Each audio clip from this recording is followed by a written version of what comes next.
I just did a 3-minute video on this thing, a 3-minute short, and I found I didn't have enough time to say what I was going to say.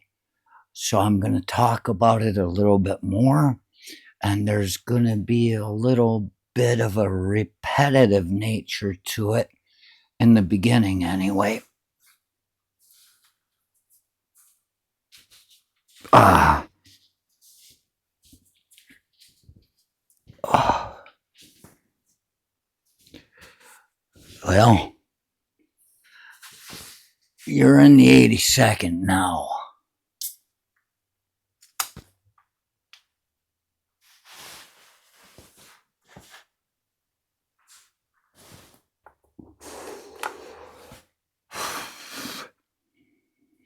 Saw a thing on like New Year's Eve or something in Mar-a-Lago where that gnome character was dancing in a little video to Ice Ice Baby. And I'm like, my good golly. But this is what we've become. We were fighting for freedom once, and now we're fighting for their freedom to put their stilettos in the backs of their neck, our necks, as they dance to something from 1990 when I was in a goddamn warehouse in Saudi Arabia. I showing up for Desert Shield. When the other people started showing up, they brought music. And Ice Ice Baby was playing, and it was a stupid song then, and it's a stupid song now, and that's all they can get.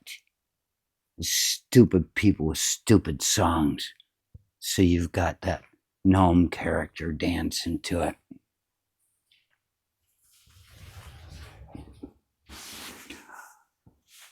The thing is,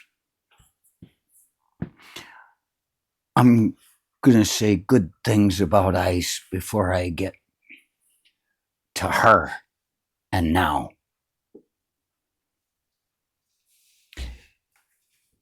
I was there for Shield and Storm, through to the end of it till they brought in the National Guard, and I got to go home.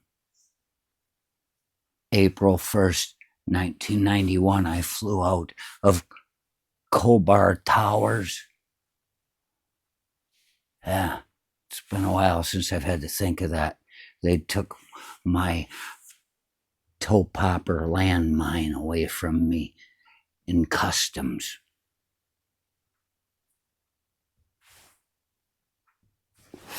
But during that time, I met a guy. His name was Meat. See, I was in the 82nd, and we were linked up when we went into Iraq. We were at the border of Iraq when we met the first time, and he was eating a sandwich. His name was Meat. He was part of TAC. They link up with 82nd, Special Forces, all kinds of good stuff. They're places. They are Air Force. They call in airstrikes.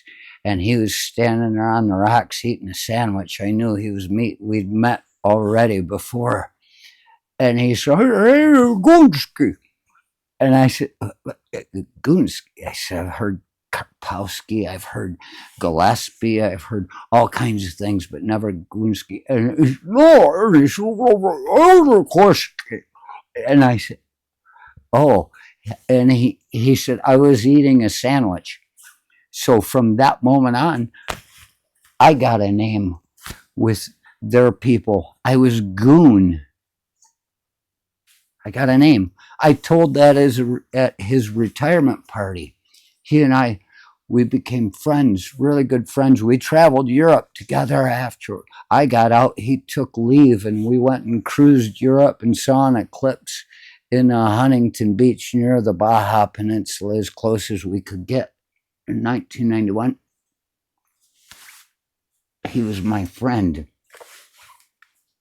And when he lived in California and I was close enough, we would come and see each other. I knew his family.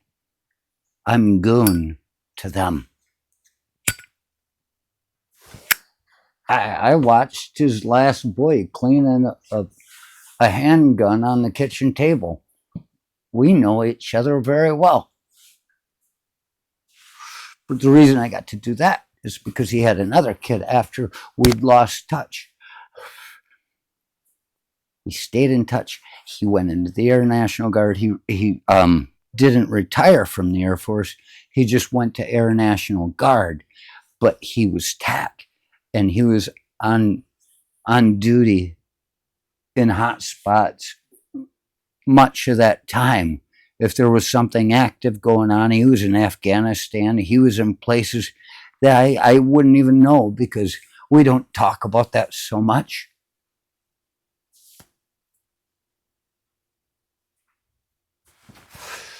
And then at one point, after we'd lost touch, because he's not easy to get a hold of working for the government, he had gotten out of National Guard, remained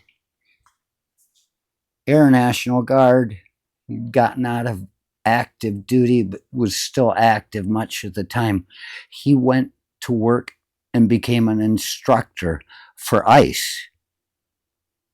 And during that time, he was working as ICE, and he was in the military still, as far as I knew, but I didn't know because I'd lost touch with him. But I was in the bar in Mary's Tavern in Gaylord, Michigan, during the time that Camp Grayling had their big summer hoo-ha, where they get people coming from all over, and there were some guys from Georgia where he happened to be a master sergeant. We started talking. I stayed away from it first.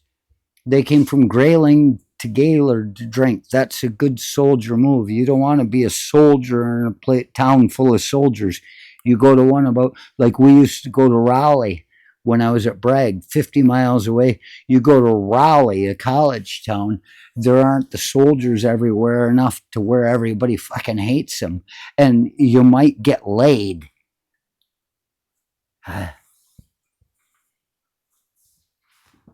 So these guys came up, and I left them alone for a couple nights. I'd see them. I'm always at Mary's when it was Mary's. And finally, the one day I walked up and I talked to them. You guys, your Army? They said, no, we're National Guard. I'm like, oh, you're down at Camp Grayling anyway, right? They're like, yeah. And they're like, yeah, where are you coming from? Coming out of Georgia. And I'm like, well, that's one of the places where I had actually visited Meat, was in Georgia when he was in that region.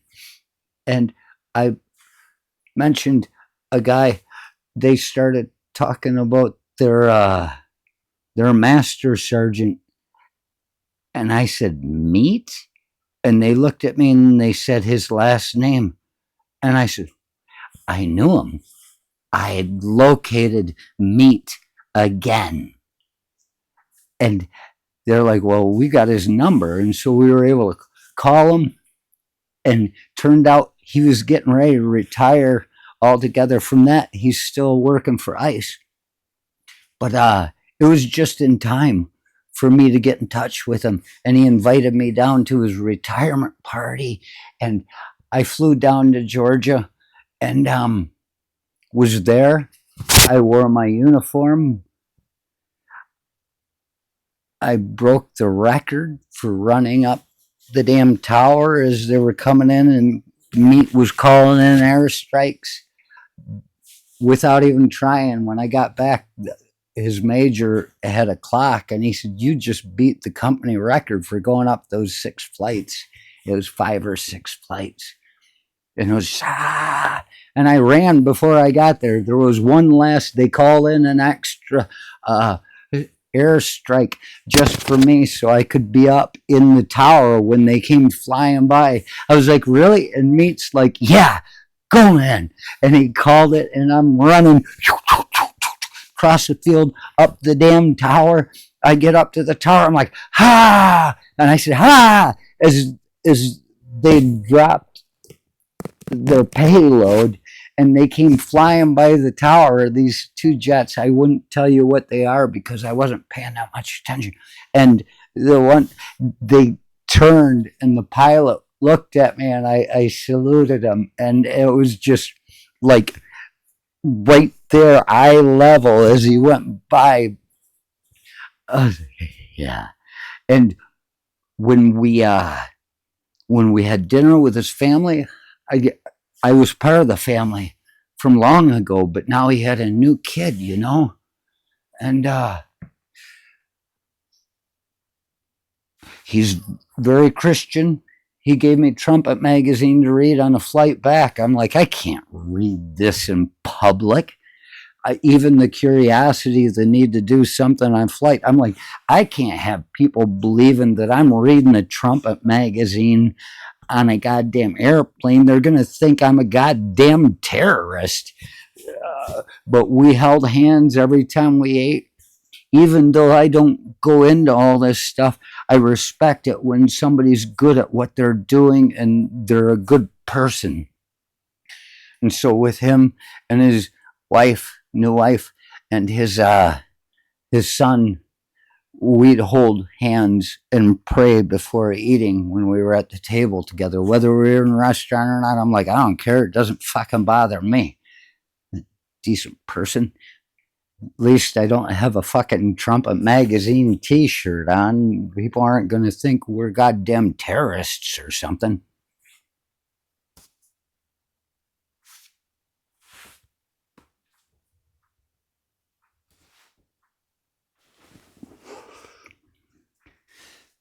And that's the thing. He worked for ICE. He became an instructor to teach ICE. I guess he's probably retired from that by now. But if he's still there, I don't think he's the one training the people in Minneapolis. These ICE agents that they're just sending all over, these knuckle fuckers. They just shot somebody in the face, killed them.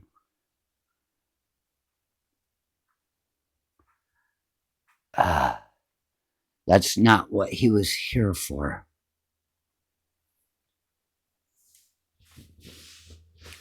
And then that gnome character chick, she says, well, they got stuck in the snow and got rammed. I'm looking at the video of it. Where are they getting these people? I'm living in Michigan right now. I know what it's like to be in the snow. And actually, it's much similar to the streets I saw in the video here. Nobody's getting stuck. It just sickens me to think.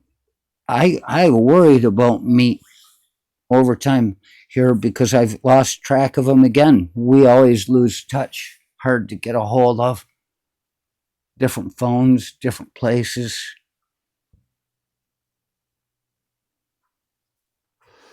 I worried that maybe he was supporting this stuff. We were able to talk across boundaries on many things. He thinks I need Jesus. I say, if I were to pick one, it would be the Holy Spirit. And he's like, it's that force that moves between us all without needing to be seen. If we can pick up on the mindset of the Holy Spirit, it's love. And we can all learn to love. But I've worried that I've been concerned that maybe he's somebody that was close enough to the Christianity that he went that direction, but I don't believe that. Not when I look at these fuckers driving around on streets that are not a mess of snow. This is regular day driving in the Midwest. in Michigan, in Minnesota, they've got these people out shooting people and they can't drive any better than they can run or do push-ups or pass an IQ tests. This isn't meets ice. What is it they have done with ICE these days? This is not a proper government organization. It's not being run right.